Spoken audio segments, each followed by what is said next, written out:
All right, ladies and gentlemen, welcome here to halftime of tonight's contest. As we got the Cyclone Touchdown Club spotlight. We got number 50, Seth Campbell, number 68, sorry. I called you 50. Corey Green. Guys, appreciate you taking time to join us tonight. Thank you, sir. Louder, you gotta be louder than that.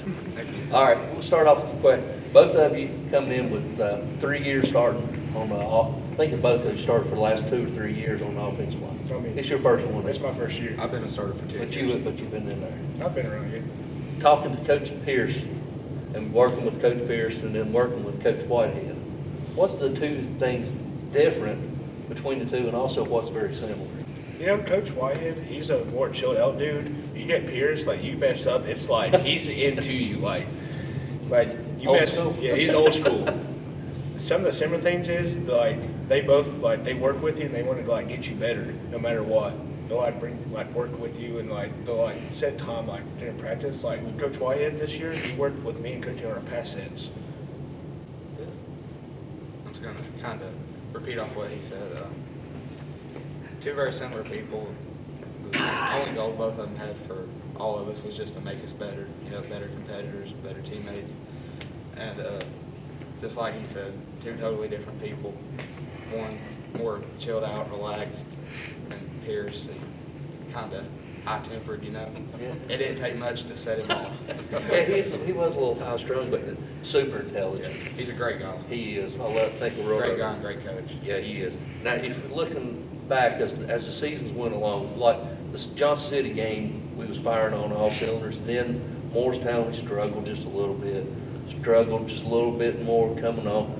As the season goes on, weather gets colder, they're going to rely on you Hogs a little bit more to allow the running game, to open the running game up. How do you all feel like that you're starting to settle into your role now that Rainwater's back? I think we're starting to settle a role because the more we play with each other, we're getting into it more. We're starting to understand how we play and who communicates more and who doesn't communicate more.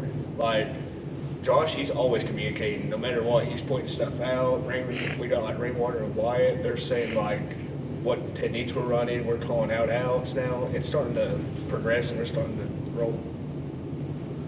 Overall, having Rainwater back has been a big part in our offense. Great player. He can play anywhere on the offensive line. He literally can play any position. And he's a big part of our offense, big communicator, big playmaker. Makes a lot of big blocks for us. And the good thing about it is you all can get a break in the series. Yeah. One of you can get a break for a series so you're not having to play all the series. That gives us a good rotation. All right, guys, let me ask you some questions for our listeners tonight about playing offensive line. It looks like you just come up there and put your hand down and block whatever's in front of you. It's not like that anymore. So being an offensive line in the Cyclone program, what is the hardest thing about playing on the offensive line? We'll start with you. I'd say the hardest thing is, honestly, I think it's going against our defense in the practices. Our defense is top notch, best, in my opinion, best defense in the whole state.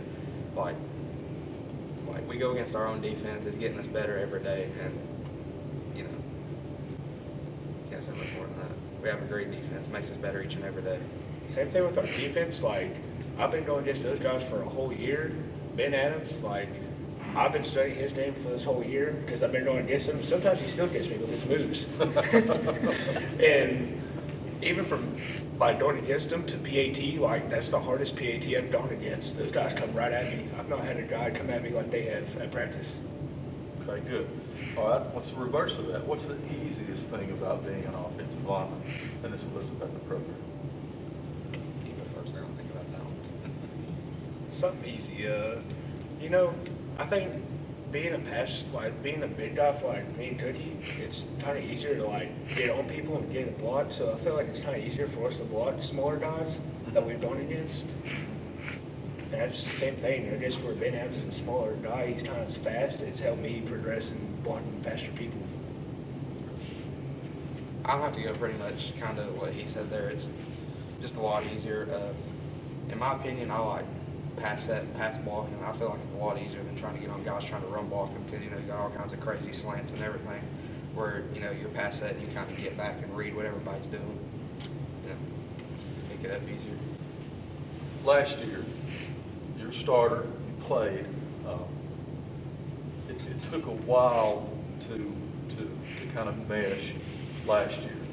Y'all were there on day one this year.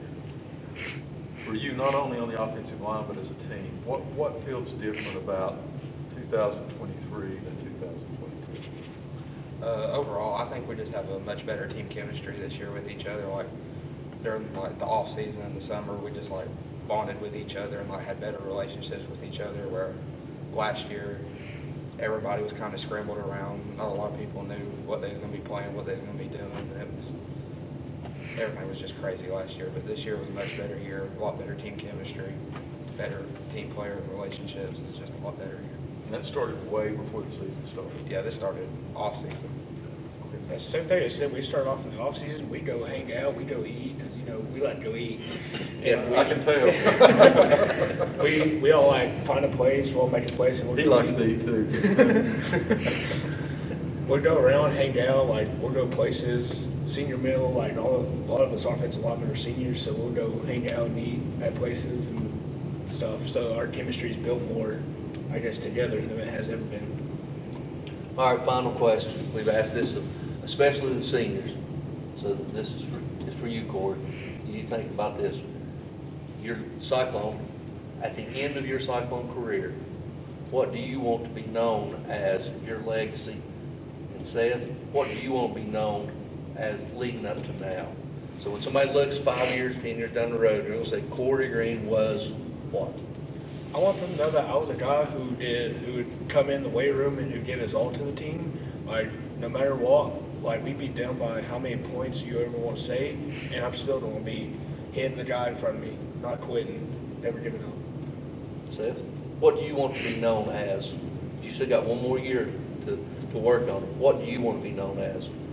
I just want to be known as a great team player and a hard worker. So, somebody who dedicates everything to this program. Somebody who comes to work every day, never gives up. Someone always striving to be better each and every day. All right, gentlemen, we appreciate you taking time out. As always, we enjoyed it. Hope you enjoyed it listening to us. We'll go back to the station for these words. When we come back, we'll have the second half kickoff here from Citizens Bank Stadium right after these words from our sponsors.